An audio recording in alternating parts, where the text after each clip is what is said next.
नन्ही चिंटी जब दाना लेकर चलती है, नन्ही चिंटी जब दाना लेकर चलती है, चढ़ती है दीवारों पर 100 बार फिसलती है। मन का विश्वास रगों में साहस भरता है, मन का विश्वास रगों में साहस भरता है। चढ़कर गिरना, गिरकर चढ़ना अखरता है। चढ़कर गिरना, गिरकर चढ़ना अखरता है।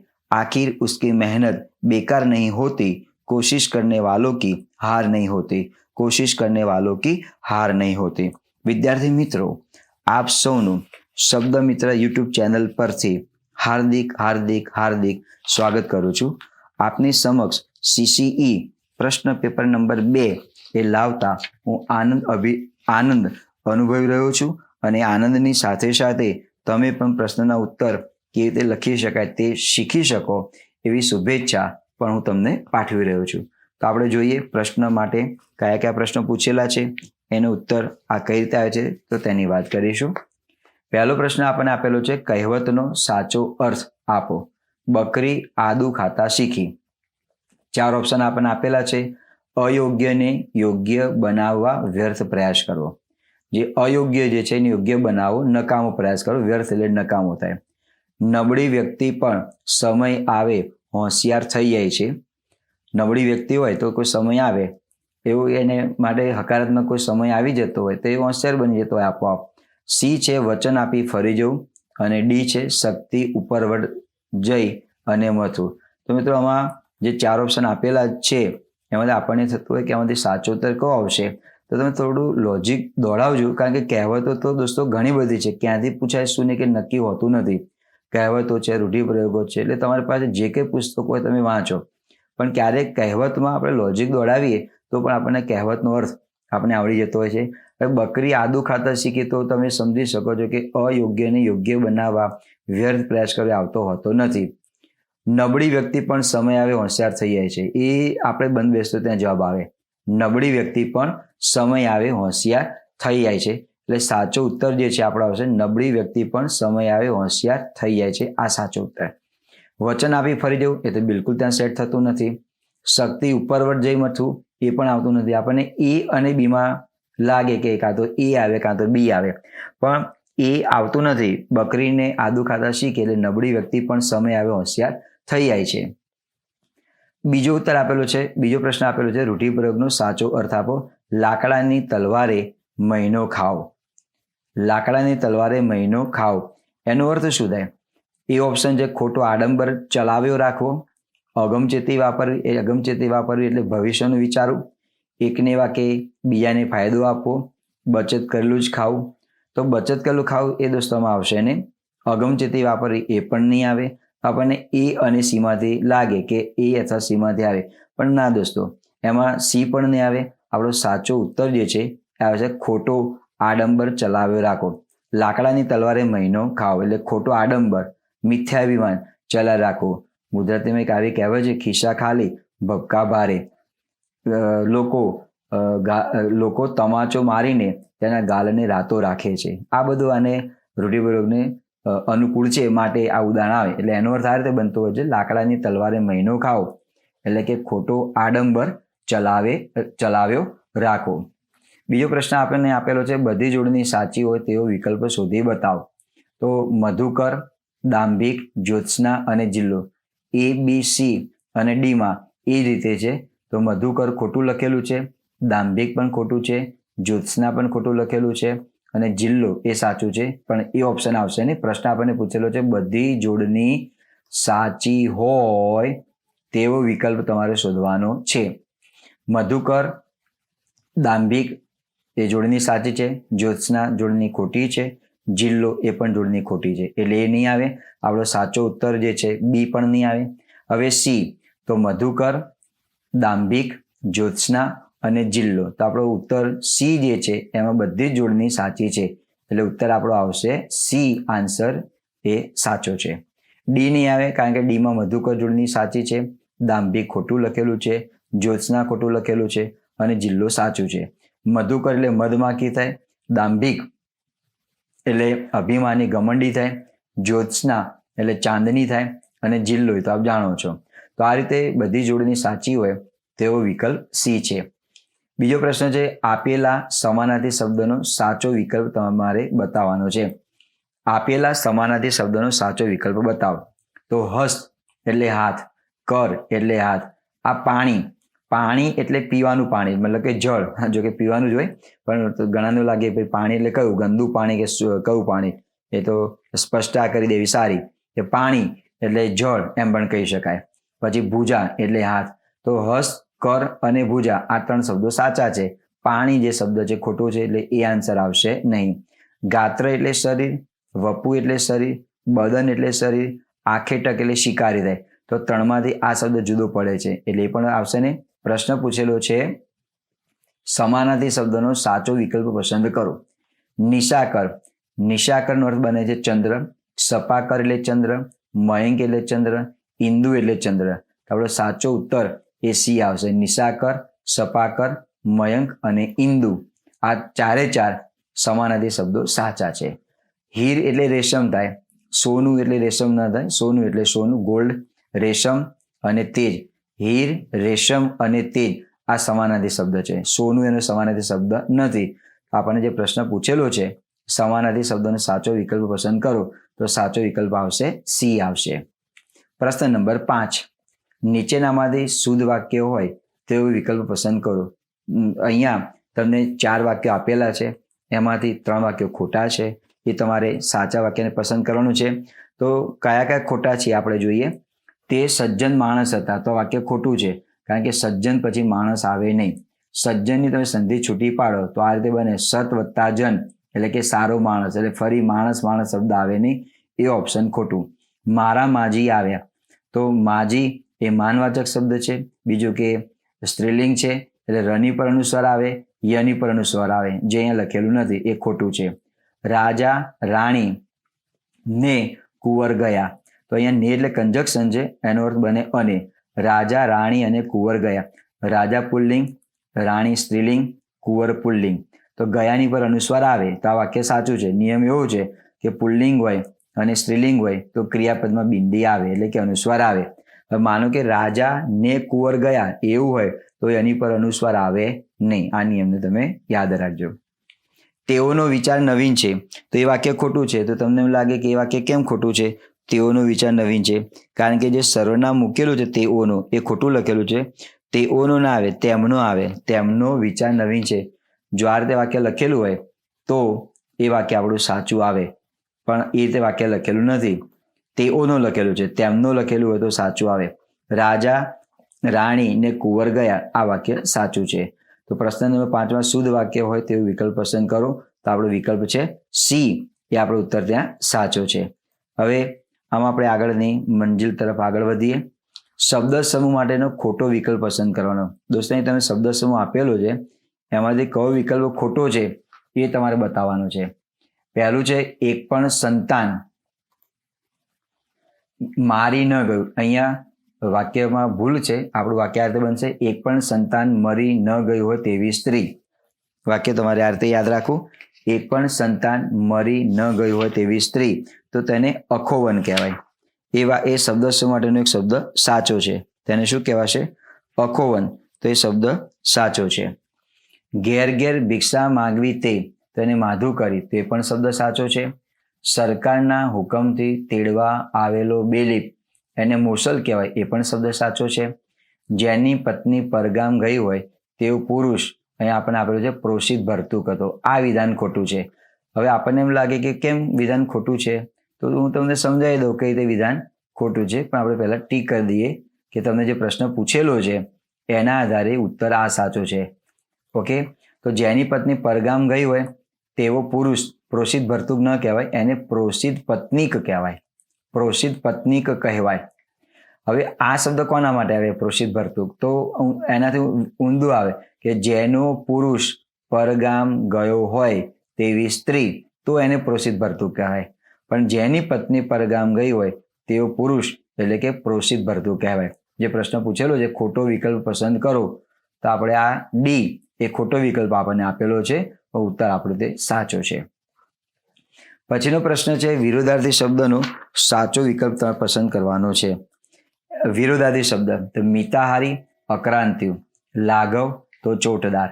ભક્ષ્ય તો પેય, રાગ તો પ્રેમ. હવે આપણને લાગે કે એમાંથી કયો શબ્દ આપણો ત્યાં સાચો છે. તો દરેક શબ્દનો આપણને મિત્રો અર્થની ખબર હોવી જોઈએ, તો જ આપણને ખબર પડે. અને જો કોઈ એવું વિરોધાર્થી શબ્દ આપણને આવડતો હોય અને પૂછાઈ ગયેલો હોય તો તરત જ આપણને ખબર પડે. તો આપણે જોઈએ મિતાહારી તો અક્રાંતિઓ. મિતાહારીનો અર્થ બને છે અલ્પાહારી, એટલે ઓછું ખાય એને મિતાહારી કહેવાય. જે વધારે ખાતું હોય તેને અક્રાંતિઓ કહેવાય. લાઘવ અને ચોટદાર. ચોટદારનો અર્થ બને છે ગૌરવ. લાઘવ એટલે ચમત્કૃતિ. ભક્ષ્ય એટલે ભક્ષણ કરવું, અને આપણને આપેલું છે પેય એટલે પીવું. રાગ અને પ્રેમ આ સમાનાર્થી શબ્દો છે, એટલે ડી ઓપ્શન તો આવશે નહીં. ભક્ષ્યનું વિરોધાર્થી અભક્ષ્ય બને, પણ આપણને આપેલું નથી. લાઘવનું ચોટદાર એ સમાનાર્થી શબ્દો છે, એટલે એ પણ નહીં આવે. તો આપણો સાચો ઉત્તર એ આવશે મિતાહારી. અક્રાંતિ. મિતાહારી એટલે ઓછું ખાનાર, અલ્પાહારી, અને અક્રાંતિઓ એટલે બહુ ખાનાર. તો સાચો ઉત્તર કયો છે? મિતાહારી અને અક્રાંતિઓ. 8મો પ્રશ્ન લઈએ. તે ખૂબ જ હોશિયાર છે, આ વિધાનને ઉદ્ગાર વાક્યમાં ફેરવો. તો ઉદ્ગાર વાક્યમાં નિશાની આ રીતે આવી જોઈએ. ઉદ્ગાર વાક્ય કે જેમાં આશ્ચર્યનો, દુઃખનો, સુખનો કે કોઈ નવાઈનો ભાવ હોય એ બતાવે. તો પહેલું વાક્ય આપેલું છે, આપણે આને જ બનાવવાનું છે. તે ખૂબ જ હોશિયાર. તે ખૂબ જ હોશિયાર છે. આ વાક્ય તમને આપેલું છે, એનું તમારે બનાવવાનું છે ઉદ્ગાર વાક્ય. વાહ, તે ખૂબ જ હોશિયાર છે. ના, એવું ના આવે. તે ખૂબ જ હોશિયાર છે, આ તો પ્રશ્ન છે, એટલે એ પણ આપણું ત્યાં ઉત્તર આવશે નહીં. તો આપણો સાચો ઉત્તર કયો આવશે? શાબાશ, તે ખૂબ હોશિયાર છે, એ પણ ના આવે. આપણો સાચો ઉત્તર આવશે ડી. તો બાકીનું વધુ એ ડી ઉત્તર આવે કે તે કેવો કે કેટલો હોશિયાર છે. તો મિત્રો આવું વાક્ય તમને આપેલું હોય, સાદું વાક્ય એટલે કે વિધાન તમને આપેલું હોય, તો આમાં જ્યારે એને તમે ઉદ્ગાર વાક્યમાં ફેરવો તો નિયમ આપણો એવો છે કે ઉદ્ગાર વાક્યની અંદર જે આવા શબ્દો બતાવવામાં આવેલા હોય, ખૂબ, વધારે, આ જે શબ્દો જે છે ને આ તમને બતાવવામાં આવેલા હોય, ખૂબ, વધારે, તો એ બધા શબ્દો નીકળી જાય. ખૂબ હોય, વધારે હોય, અતિશય હોય, ઘણું ખરું હોય, મોટા ભાગના હોય, એવા શબ્દો વાક્યમાં તમને આપેલા હોય તો તમારે નીકળી જાય. જેવું વાક્ય એ પ્રમાણે તમારે ધ્યાન રાખવાનું રહેશે. હું એનું આખું વિવરણ કરતો નથી, પણ તે ખૂબ જ હોશિયાર છે તો મારે બનાવવું છે. તો આ રીતે બંને રીતે બની શકે. તે કેવો હોશિયાર છે, તે કેટલો હોશિયાર છે, આ બંને સાચા બની શકે. એટલે મેં કેવું પણથી પણ બની શકે અને કેટલોથી પણ બની શકે. તો આપ તમે જુઓ, ખૂબ જ જે શબ્દ જે છે નીકળી જાય છે. તે કેવો, કેટલો જ હોશિયાર છે એવું ના આવે, ખૂબ જ એ શબ્દ નીકળી જાય છે. એટલે આપણો સાચો ઉત્તર ડી છે. તે કેવો કે કેટલો હોશિયાર છે. આમાં ઉદ્ગારનો ભાવ છે, આશ્ચર્યનો ભાવ છે, નવાઈનો ભાવ છે, એટલે સાચો ઉત્તર આવશે ડી. પછી 9મું વાક્ય જે છે, મોટાભાગના વિદ્યાર્થીઓ તેમનો સમય બરબાદ કરે છે. મોટાભાગના વિદ્યાર્થીઓ તેમનો સમય બરબાદ કરે છે. હવે એમાં તમારે મિત્રો જે વાક્ય આપેલું છે એને તમારે અંગ્રેજી કરવાનું છે. મોટાભાગના વિદ્યાર્થીઓ તેનો સમય બરબાદ કરે છે. હવે તમે જો આ વાક્ય જે આપેલું છે એનું અંગ્રેજી બનાવવું છે, તો સૌથી પહેલા તમે કાળ નક્કી કરો કે વાક્ય કયા કાળમાં છે. ભૂતકાળમાં નથી, ભવિષ્યકાળમાં પણ નથી, અને જે આપેલો જે વાક્ય જે છે આપણને વર્તમાન કાળમાં લાગે છે, એટલે કે સાદા વર્તમાન કાળમાં છે. તો હવે મોટાભાગનાનું અંગ્રેજી શું બને? તો વિદ્યાર્થીઓનું શું બને? તેમનો સમય એનું શું બને? બરબાદ કરે છે એનું શું બને? જો આ બધા શબ્દોનું આપણને અંગ્રેજી ફાવતું હોય તો યોગ્ય રીતે ગોઠવી શકાય. કારણ કે ગુજરાતી ભાષામાં પહેલા કર્તા આવે, કર્મ આવે, પછી ક્રિયાપદ આવે. ત્યારે અંગ્રેજીમાં એ પ્રમાણે વાક્ય રચના થતી નથી, પણ છતાં આપણે તેનો પ્રયાસ કરીએ કે સાચું વાક્ય શું બને છે. પહેલું વાક્ય આપણને આપેલું છે, most of the students waste their time. Most of the students waste their time. હવે એનું ગુજરાતી પછી કરી. બીજું વાક્ય આપણને આપેલું છે, many of the students waste their time. C આપેલું છે, most of the students waste their time. Most of the students wasting their time. હવે તમે જો ડી તો બિલકુલ આવશે ને, કારણ કે વેસ્ટિંગ ચાલુ વર્તમાન કાળ બતાવે છે. આ વાક્યનું જે વાક્ય જે છે એ ચાલુ વર્તમાન કાળમાં નથી, એટલે ડી ઓપ્શન તો બિલકુલ આવશે નહીં. હવે બી આપણને આપેલું છે, many of the students waste their time. હવે મેની ઓફ ધ સ્ટુડન્ટ્સ એનો અર્થ બને છે ઘણા ખરા થાય. મેની ઓફ ધ સ્ટુડન્ટ્સ એનો અર્થ બને છે ઘણા બધા. મેની ઓફ ધ સ્ટુડન્ટ્સ એનો અર્થ બને છે ઘણા બધા. આપણને અહીંયા જે વાક્ય આપેલું છે એમાં મોટા ભાગના શબ્દ આપેલો છે, એટલે મેની ઓફ ધ સ્ટુડન્ટ્સ આવે નહીં. ઘણા બધા વિદ્યાર્થીઓ તેમનો ટાઈમ બગાડે છે, એટલે બી ઓપ્શન પણ આવશે નહીં. તો સીમાં લઈએ most of the students waste their time. હવે અહીંયા જે વેસ્ટ દોસ્તો આપણને આપેલું છે એ વેસ્ટ એટલે શું થાય? વેસ્ટ. અને વેસ્ટ એટલે પશ્ચિમ દિશા થઈ. East, west, north, south. એટલે WEST વેસ્ટ એટલે પશ્ચિમ દિશા બતાવે છે. તો સી ઓપ્શન પણ આવશે નહીં. તો આપણો સાચો જે ઉત્તર જે છે એ આવશે most of the students waste their time. Most of the students waste their time. Most of the students અર્થ બને છે મોટા ભાગના. મોસ્ટ ઓફ મોટા ભાગના. ધ સ્ટુડન્ટ્સ ધ આર્ટિકલ લાગેલું છે. વેસ્ટનું સ્પેલિંગ બને છે WASTE. ધેર એટલે તેમનો, ટાઈમ એટલે સમય. તો વેસ્ટ એટલે બરબાદ કરે છે, ધેર એટલે તેમનો, ટાઈમ એટલે સમય. તો આ રીતે તમે જો દરેક શબ્દનું અંગ્રેજી જાણતા હોય તો દોસ્તો એને યોગ્ય રીતે તમે ગોઠવી અને સાચો ઉત્તર કયો છે એ તમે લખી શકો છો. મેની ઓફ ધ સ્ટુડન્ટ્સ બને છે ઘણા બધા વિદ્યાર્થીઓ. એટલે આપણે પૂછેલું છે મોટા ભાગના વિદ્યાર્થીઓ. તો ઘણા બધા એવો ત્યાં ઉત્તર આવતો નથી.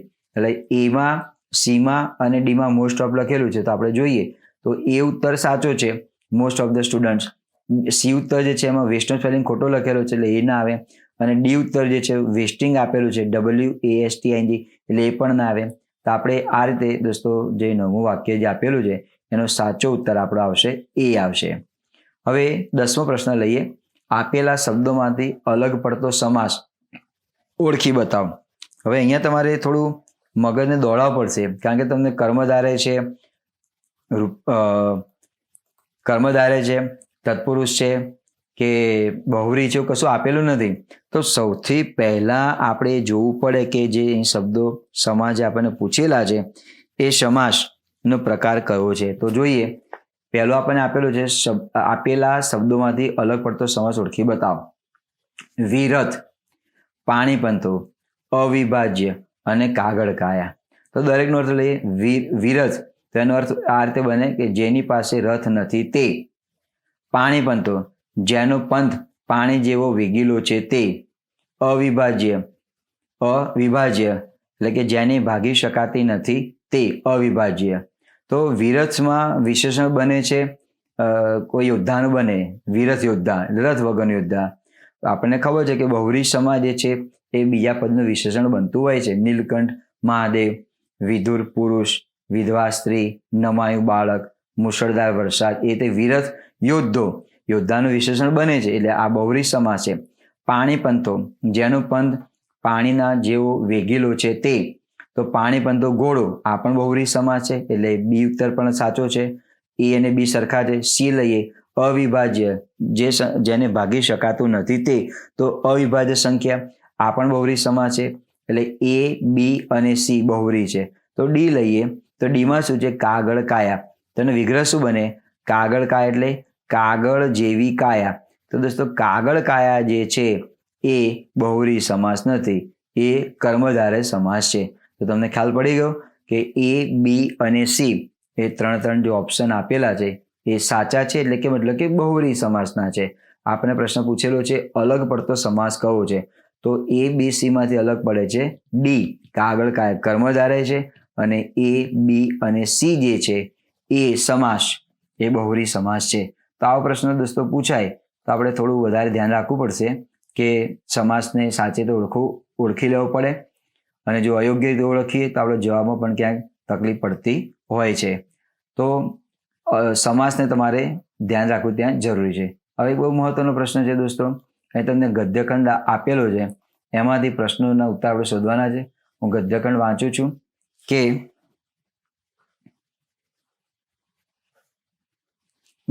ગદ્ય ફકરો વાંચું છું. એકલો અનુભવ વાંચન જેટલો જ લૂલો છે. લૂલો એટલે અપંગ. એકલો અનુભવ વાંચન જેટલો જ લૂલો છે. અન્નના ખાવાને તથા તેના લોહી થવાને જેટલો સંબંધ છે. અન્ન એટલે ખોરાક. અન્નના ખાવાને તથા તેના લોહી થવાને જેટલો સંબંધ છે તેટલો જ સંબંધ એકલા અનુભવ અને વિચારને છે. તમે જો આ ફકરામાં શું કહેવા માટે માંગે છે કે અનુભવ જે છે એકલો અનુભવ વાંચન જેટલો જ લૂલો છે. તમે ખાલી એકલું વાંચન રાખો, એકલો અનુભવ રાખો તે અપંગ છે. પછી તમને ઉદાહરણ આપેલું છે કે અન્નના ખાવાને જેમ આપણે અનાજ ખાતા હોઈએ તેમાંથી લોહી બને અનાજ શા માટે ખાઈએ છીએ? શરીરમાં લોહી બનાવવા માટે. અન્નના ખાવાની તથા તેના લોહી થવાની જેટલો સંબંધ છે તેટલો જ સંબંધ એકલા અનુભવ અને વિચારને છે. એટલે કે અનુભવની સાથે વિચાર પણ આવવો જોઈએ. માત્ર અનુભવ હોય કે માત્ર વિચાર હોય તો ન ચાલે. જેમ ખાવાથી લોહી બને છે એમ એ રીતે અનુભવ હોય તો વિચાર આવે, અને વિચાર હોય તો અનુભવ યાદ આવે. જ્યારે અનુભવ બડાઈ મારે, બડાઈ એટલે અભિમાન કરે કે મેં એકલે જ માનવ જ્ઞાનને વધાર્યું છે, ત્યારે જાણે કે મોઢું ન કહેતું હોય કે મેં જ એકલે શરીર નભાવ્યું છે. અનુભવ ક્યારે બડાઈ એમ મારતો હોય કે મેં જ એકલે માણસનું જ્ઞાન વધાર્યું છે, માનવનું જ્ઞાન વધાર્યું છે, તો મોઢું એમ કહે છે કે જાણે કે મોઢું ન કહેતું હોય કે મેં એકલે શરીરને નભાવ્યું છે. મોઢું આપણે ખોરાક મૂકીએ એટલે મોઢું એમ વિચારે કે હું દાંત વડે ચાવીને જીભ વડે ફેરવીને અને અન્ન નળીમાં ઉતારું છું. તો ખોરાકનું જેટલું મહત્વ છે એના કરતાં પણ વિશેષ મારું મહત્વ છે. મોઢું ન કહેતું હોય કે મેં એકલે શરીર નભાવ્યું છે, પણ એકલો મોઢું જે છે એકલો મોઢાનું જે છે એનો હસ્તક્ષેપ નથી દોસ્તો. અહીંયા આગળ મોઢાની સાથે સાથે જે શરીરના જે પાચન તંત્રના જે અવયવો જે છે એ બધાનું ત્યાં આગળ કામ કરતું હોય છે. એટલે આ જે ઉત્તર જે છે બહુ વિચારવા જેવું છે. જ્યારે અનુભવ બડાઈ મારે કે મેં એકલે જ માનવ જ્ઞાનને વધાર્યું છે, ત્યારે જાણે કે મોઢું ન કહેતું હોય કે મેં જ એકલે શરીર નભાવ્યું છે. બધા સાચા શક્તિશાળી